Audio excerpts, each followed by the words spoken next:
and this happened when I was in graduate school. I had a lot of bad habits. I smoked like a pack of cigarettes a day, and I drank a lot. I came from this little town in northern Alberta, and like many little towns, especially in northern Canada, alcohol overuse is de rigueur, and so I noticed when I was in my early 20s that the only time I really regretted what I had done was when I was drinking. Now, it was also interfering with me writing because I couldn't concentrate well enough if I was hungover, but I also couldn't really I couldn't tolerate the emotional strain of what I was writing about when I was hungover. I couldn't handle being on the edge because I destabilized my nervous system. In any case, I stopped drinking. And the reason for that was, I decided I didn't want to be ashamed of what I was doing anymore. I thought, maybe I could not do things that were shameful and then see what my life was like. So that was sort of on the negative end, the constraint end.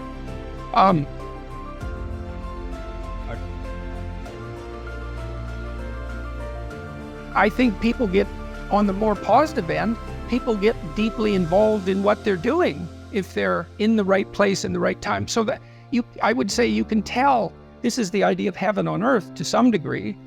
When time stops, when you're not aware of the duration of time, when you're so engaged with what you're doing that you're not aware of the duration of time, then you've got the forces of chaos and order balanced properly. You're not stultified and bored. That's an excess of order. Everything's too predictable. You're not overwhelmed. You're dealing with, you're playing tennis at the peak of your game. That's partly what people experience when they're great athletes, when they play. The zone, yeah. And they're always stretching themselves to their limit.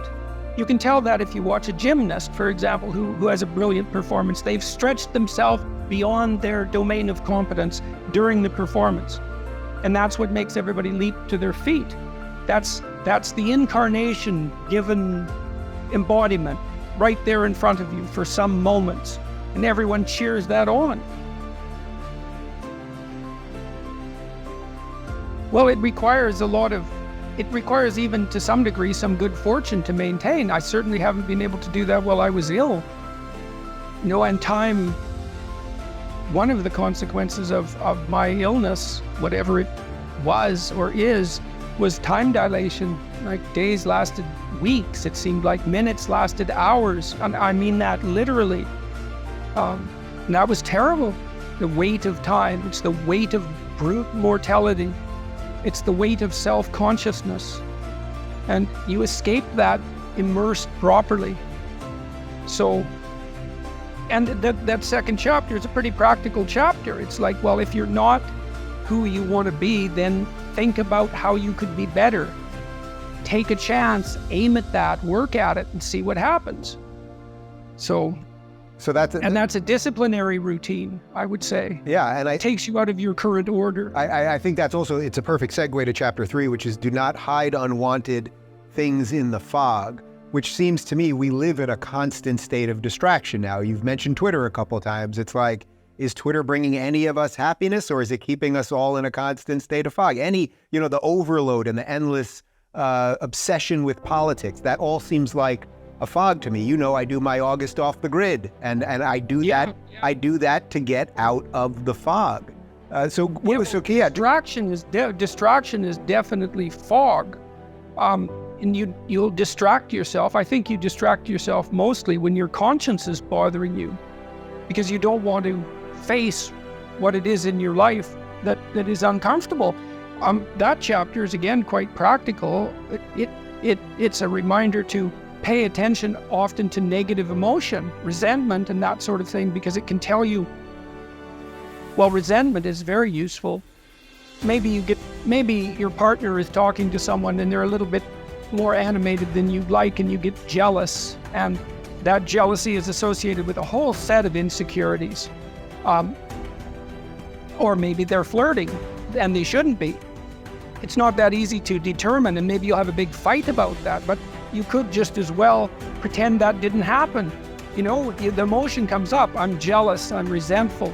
it's associated with experiences like that in the past. The psychoanalysts would have called that a complex. You could notice that. You could think, well, should I be jealous? Is there something wrong with me? Or there's something wrong with my partner? Or there's something wrong with the relationship? And you have to untangle that. And who knows what you'll have to untangle to get that straight. Or you can bear the jealousy and see what'll happen in the relationship. Or maybe it'll disintegrate because your partner is flirting and you ignore that. It's not like you repress it exactly. And this chapter is an attempt to distinguish repression from this hiding in the fog. It's that you get a hint that something's wrong. And then you have to unpack that hint to pull the information out. So maybe your partner is flirting and they shouldn't be. And so then you have to find out why they're dissatisfied with the relationship, or what's tempting them, or what is crooked in their soul at the moment, or what they're dissatisfied about. Terrible journey of exploration and discovery. That's always presented as something that's positive. It's often not at all. It's so hard. It's like doing surgery on a suppurating wound. It's no wonder people avoid it. But it's not helpful. Because all it does is leave those things grow and multiply in the dark. And if you ignore them, they just cascade. Do you think that's just self-protection for most people? That most people, they see it, they know that truth behind them, whether it's about their partner or whatever it might be, but it's just self-protection, like, oh, I just got to keep moving on as things are, that we're just creatures of habit or something like that? Well, sometimes it's that, and it especially gets to be that if it's accumulated for a long time, because if you wouldn't deal with it when it was a kitten, you're not going to deal with it when it's a full-grown lion. Yeah. And so, but I think mostly it's something else I return to in the book is it's deceit, resentment, and arrogance. I already know what I need to know. That's arrogance. Deceit is, I don't have to pay attention to that. And resentment is, well, things can go to hell and so can he or she. And that's a pretty dark triad. And you don't want the spirit that embodies that to take over your life. That's for sure. People are often resentful if they see that responsibility has been abdicated. Why isn't that person doing their job? It's like, well, hey man, step in at your workplace, in your family.